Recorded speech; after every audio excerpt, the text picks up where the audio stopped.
Welcome to this edition of Business Redefined, your weekly most comprehensive look at the world of business and economics. Now, April 20th is just around the corner, and if you're a company whose financial year ended on December 31st, 2020, then you are supposed to be compliant with minimum tax, depending on whether that is applicable to you. And to make sense of this, we're joined by Samuel Mora, a partner at Grant Thornton. Welcome on set. Thank you, Julians. First of all, there are many players out there who are still asking, how do I know if I should be the one who's expected to be compliant with minimum tax or not? Just give us the background around who should be compliant with this. Thank you once again. All taxpayers who have an income are supposed to actually pay minimum tax depending on the period, year end or period of their financial statements. Already we have some who paid in March, and majority of them whose year end is in December will be paying by 20th of this month. Minimum tax will be calculated based on the gross income, which is net of VAT. And it will be based on income generated from January to March for the December 2020 year-end companies. Now, there are also exclusions as to who will not be paying. So if you're in any business where the price is controlled by government, for instance, fuel, then you'll not be entitled to pay minimum tax. Those whose income is also subjected to capital gain tax will not be paying minimum tax. Any company, aviation industry, any aviation company whose government has invested more than 45%. You mean KQ in that case? KQ in that case and its subsidiary, because government actually owns 48.9%, will not be subjected to minimum tax. Again, there is insurance companies, and please note it is not the insurance brokers but the main insurance companies. Will not be subjected, and definitely if you have employment income, you'll not be subjected to that. In terms of rental income, if you are actually paying residential rental income tax, then again you'll not be subjected. And for the rest, whether you're making a profit or not, you need to calculate to determine how much minimum tax you are paying and compare it with the installment and pay the highest of the two, the higher of the two. Yeah. Let me walk you back to the insurance firms. Many of us are still not clear why particularly insurance firms are exempted. We understand why OMCs, oil market companies, retailers are exempted because their price is controlled. But insurance firms, just help us understand this. Insurance firms are already paying 1% insurance levy to government, and that was their argument, and it was accepted by Parliament that they should not be charged another 1% in terms of minimum tax. So that was the basic reason as to why they were exempted. If April 20th gets here and one who should be compliant fails to be compliant, what are the repercussions? Section 83 of Tax Procedures Act is very clear. Anyone who fails to pay any form of tax, there's a penalty of 5% on the tax payable and interest of 1% per month until as and when they are going to pay the minimum tax applicable. There are potential legal hurdles. We know there have been a number of voices seeking to have this idea of minimum tax shelved. Do you see this presenting a challenge to the implementation of minimum tax even as we start 2021? If I can just start from the time the Finance Act was enacted, Finance Act 2020, and introduced minimum tax. We were invited to submit our submission before minimum tax becomes effective in January 2021. A lot of stakeholders did submit their memoranda to Parliament for consideration, and most of us actually were of the opinion that it was not the right time to introduce minimum tax. But looking at the report of the Departmental Committee of Finance and Planning, it was clear the government had planned to collect 21 billion Kenya shillings from minimum tax. So all the submissions were thrown out of the window, if I may just say that. And I foresee a situation whereby the only way business people have is to have one of the bodies going into court, just like it happened with the Insurance Brokers Association last year when VAT was introduced on Insurance Commission. They went to court and a stay of the status quo was obtained. So VAT was not being charged on commission. So the only option we have is just a legal system. Then the question becomes that Do you see whether there's any wiggle room for us going forward to have a policy discussion around minimum tax? Because many have said, okay, fine, if you're telling us that minimum tax has to stay, particularly in light of IMF conditions, can we have a conversation around the rate from 1% maybe? Or that if I'm a loss-making company, I should have been loss-making for a number of years as a threshold before minimum tax then kicks in? What I see is changes being made not on the rate, but probably to delete the section 15(4) of the Income Tax Act, which talks about giving us an allowance of 9 plus 1 years to carry forward our losses, because it contradicts section 12D, which introduced minimum tax, contradicts the need to us even having section 15(4) of the Income Tax Act. I do not see any chance of government reducing either the rate or to deleting section 12D. So I think minimum tax is here to stay. We just need to see how to navigate our businesses. This is going to have, of course, repercussion, and I don't think increasing prices of the products to cover the 1% will be a solution. But businesses are going to suffer. It will become, and unfortunately for loss-making companies, it is an added cost which has a tax implication because it becomes a sunk cost. You cannot take it as a business expense. So it will really affect a lot of businesses, and it will also going to stifle investment, because if I know I'm going to invest in the country and yet 1% on my sale without even considering the provisions of section 15 and 16 of the Income Tax Act, where I'm allowed to deduct expenses and pay taxes based on my net income, then it's going to discourage a lot of investment into this country. So Samuel, as far as the applicability is concerned, many businesses still ask me that for Q1 it makes sense. The quarter ends on March 31, I'm compliant by April 20th. But what about the second quarter? It's due for compliance by June 20. How does that work? The payment of minimum tax is the same with the application or the payment of installment taxes, where the law is clear. Installment taxes should be paid 4 months after the end of any financial period. The second installment is paid on the 6th month, and that is what I think brings the confusion. The third installment is paid on the 9th month, and the fourth installment is paid on the 12th month. But the way the guidelines for minimum tax has been given is that first installment is straightforward, 3 months pay on the 4th month, and then the second installment in June, you only need to factor in the month of May, April and May, you pay it in June. And then the third installment in September, you'll have to factor in the month of June, July and August. And then the fourth installment, which is supposed to be to be paid in by 20th of December, you'll have to factor in September, October, November. Remember then, that means you'll have 1 month to pay. That is December. If we just give a simple example of a December ending company, then the guidelines gives you 4 months to pay minimum tax on the income you will have received for December. So that will be paid within the month between January and May of the following year. Okay. Yes, so a bit confusing, yes. But I think we'll get the hang of it as we go forward.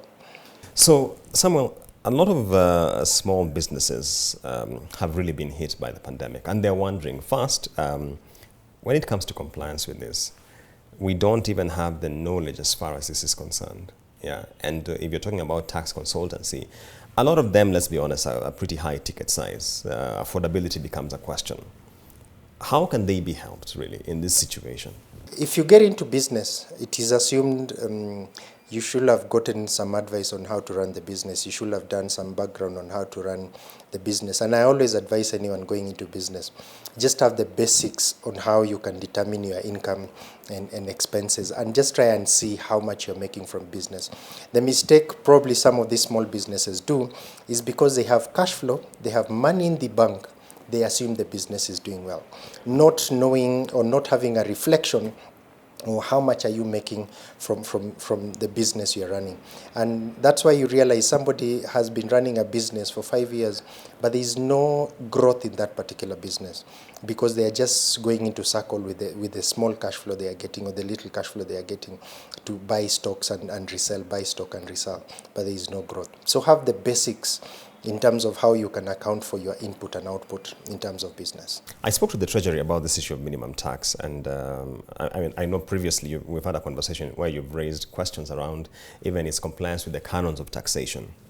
And they will tell you that we are really trying to weed out the tax cheats for those businesses who run their enterprise, but then they have multiple sets of books. One where they're currently reporting losses, and that's what they file with the authorities. But the genuine ones they never reveal, and therefore they are evading in a sense. Do you think that argument flies? With the introduction of iTax, and this is where I think it's a milestone, I can say KRA was able to come up with. It is easy at the comfort of their desks to see that the sale that Julian's Limited did to Sam Limited has actually been accounted by Julian's. Because what really used to happen, and this was a problem which necessitated the creation of what we call a project by KRA called VAA, VAT auto assessment, is that there are people who used to use buy invoices and use them to reduce their expenses. But with the introduction of iTax, that's no longer an avenue any businessman can do or can utilize to reduce the taxes they are paying. So in as much as that notion was there before, and I cannot deny it was there, it has really drastically been reduced by the fact that, one, iTax is now able to track the movement of transaction between a seller and a buyer to a seller, and also the introduction of minimum tax. So if you're trying to actually have a creative set of accounts in your business, then you'll still be caught with 1% of your gross income, which is very punitive in my opinion. The last we had a conversation, the portal had not been updated to enable or facilitate compliance with minimum tax. Has it been by now? Yes, it was, albeit late, and I think because the guidelines were also not very clear as to when the first installment should be paid. So the first iTax was actually enhanced on 18th of March 2021, and some taxpayers have actually paid their first installments by 20th of March 2021. Yes, it has been updated, and it is important for everyone to know. And that point by Samuel takes us to a short break. Business Redefined will be back with a lot more on this conversation now, focusing more broadly on the tax environment in Kenya. Stay tuned. Welcome back to Business Redefined. We're discussing the tax environment tonight, and we're privileged to have Samuel Moore, the partner at Grant Thornton. Welcome back on set. Thank you so much. You and I have seen the numbers thus far being tabled by Treasury and KRA as well, as far as the performance is concerned. KRA has gone as far as issuing a statement regarding the March performance. Quite impressive, I think, in their view. What are your thoughts in terms of their tax, outturn thus far? It is interesting to know that when they outperform themselves or their expectation, they really inform everyone. They use all media of communication to let us know. But I hope this spirit will continue even when they underperform and give us a reason.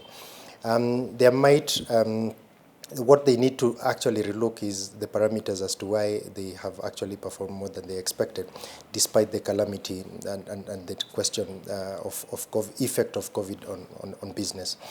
Please note that there has been a slight growth in terms of business and environment from January, when everyone went back to business and people tried their hand in literally all kind of activities that could generate income. And that could be attributed to the reason as to why tax collection has been high.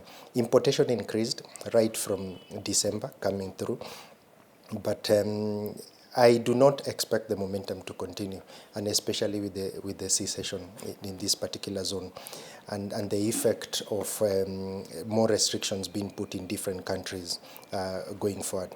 So it will still be a challenge. They will not achieve their target, and not in a bad way. They will not achieve their target.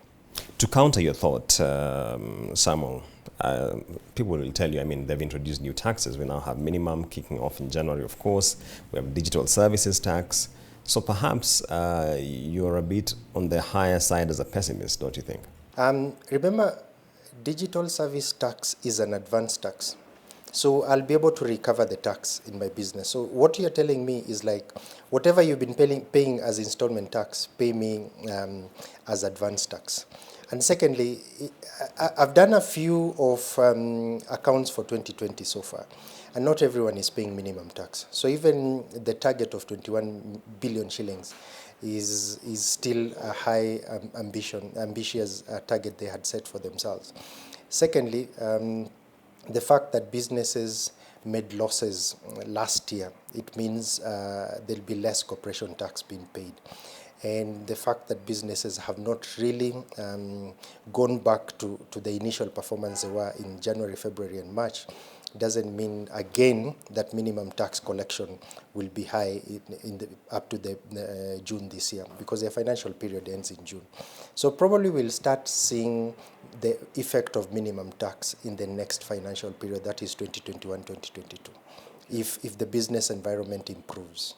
Speaking about digital services tax, a lot of us were curious to understand how the transactions would be traceable, particularly if you consider the fact that a lot of payments could be happening in the mobile money space, and you can't really tell which is a P2P remittance versus which is actually payment for a transaction. 1 quarter into it, how do you think it's unfolding? The initial idea globally about DST was to go for the multinationals who are actually not paying taxes, but they are doing big business. Kenya, we went ahead and also wanted to target the influencers, small fish, in my opinion. And yet they are big businesses who are doing offering digital service, using their platforms and not paying any form of taxes, and actually making money, for instance, from the Kenyan market, but shifting the profit back to their countries. Again, the initial idea KRA had is that at the point of payment, then there'll be a withholding DST.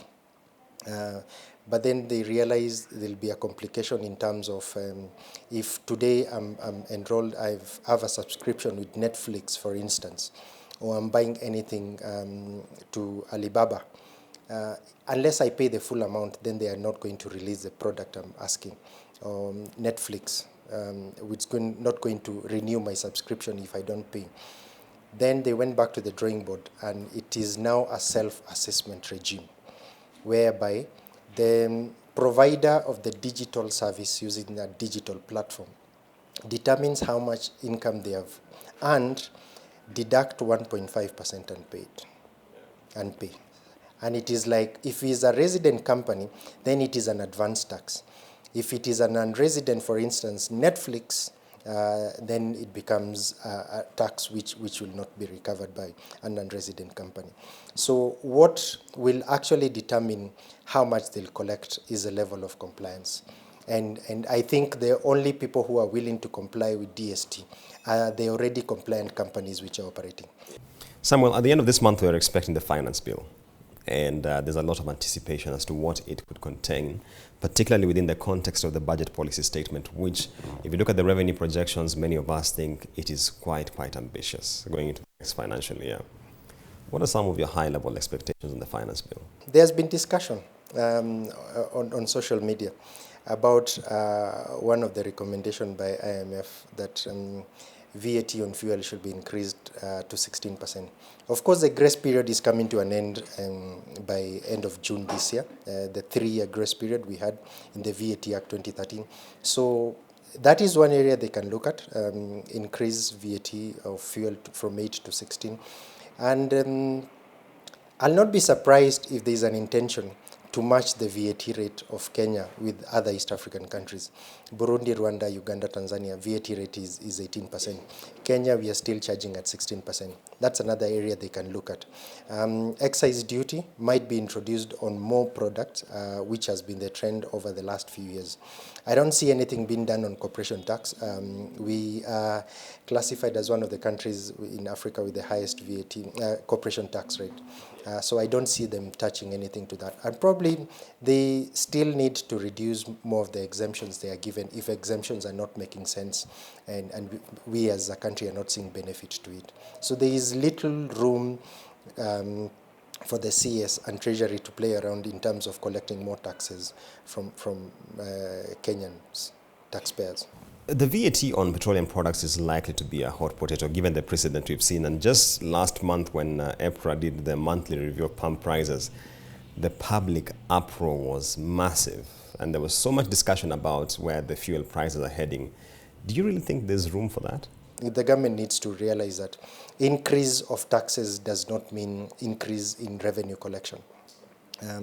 You can increase VAT to 16% from 8%, but then expect consumption to go down. Then it negates the reason as to why you need to increase VAT. So there will always be a ripple effect on consumption. So it is not a solution to collection of more taxes. Looking into the finance bill, a lot of industrialists I've spoken to are really worried about the trend they saw last year when the capital allowances were clawed back. And they're just wondering, what is the outlook like going to the next financial year? I think the whole intention of revising the rates of investment allowances and introducing minimum tax is not really to increase a tax base in terms of numbers of taxpayers, but to increase the cash flow. Because you're giving me an allowance to encourage me to invest, again, you're coming to charge me minimum tax. It really doesn't go well with taxpayers. So we took it, most of us as investors took it negatively. And one of the things which, of course, has been a huge subject of discussion has been the voluntary declarations. I don't know from where you sit, how you see this being taken up by Kenyans? This is another form of amnesty. And remember, we've had amnesty in 2002. When the Kibaki regime was there. We had another amnesty in 2015 on residential properties. That's how residential income tax was introduced. There was another foreign amnesty which ended in 2019. And there was suggestion which was given by different stakeholders that we also need a local amnesty so that businessmen can actually bring their books in order. There's a lot of inquiries have been made, a lot of clarification have been given by KRA, guidelines have been issued, and I must say it is a very good idea initiated by KRA in the sense that if you declare if you do your voluntary disclosure this year, then you're going to get 100% waiver of penalty and interest. And I'm seeing a lot of uptake.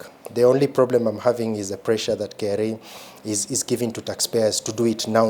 And yet I have 3 years to decide when I want to pay or not. It doesn't mean that even if I underpaid my VAT 3 years ago, I've been keeping the money waiting for one day when I'll be able to pay. So there's been a lot of inquiries and uptake on this particular matter, and I'm seeing great positivity on the entire uptake of VTDP this particular year. Remember, in the second year, you'll only be given 50% waiver, and the third year, you'll be given 25%, and you'll be on your own on the fourth year. The question of the tax appeals. There is a lot of concern, and we know for a fact that Treasury and KRA have gone public, that they are working on a strategy around unlocking the potential revenues which are still held up in the appeals process. When you look at that side of an effort to try and unlock tax revenue, how far do you think we can go with this? Because there are cases which, by the confession of Treasury, go back years as far as compliance is concerned. Remember, if we follow the law, KRA cannot audit more than 5 years. Like we're in 2021, they can only start from 2016. in case they want to do an audit. But there are cases which have been dragging at the TAT level for years. Last year alone, I was able to conclude a case which started in 2015. And of course, it was to the favor of the taxpayer, because the issues were very clear, but we kept on fighting with KRA because it was a huge amount involved. Secondly, they came up with ADR, which was a very good decision. Most of the cases have actually been sorted at ADR level, but there are some which are actually what we can call need legal interpretation, which most of the taxpayers, and especially the big taxpayers, have felt it needed more interpretation of the court, and it's all about legislative and not numbers. So where numbers are concerned, most of the cases have been resolved at TAT level, at ADR level. And now KRA has also come up with IRO. This is independent review of objections. So they are taking good steps to ensure that cases actually end at TAT level and only have a few going to High Court or Court of Appeal. The only problem is I think TAT is overwhelmed. Every KRA case, one or another, one ratio of 1 to 1, it goes to objection stage. And the numbers at TAT, the commissioners, is just too few to listen to every case and make judgment. It's not an easy thing, but I think they are trying. But this is a problem that will continue. The only problem, I think, Treasury and KRA are depending on the figures which are in dispute to thinking that the tax will be collected, which will not happen. Right, and that point by Samuel takes us to the close of our conversation on Business Redefined. We began by looking at tax and moved into the tax environment. Up next is the Markets Report.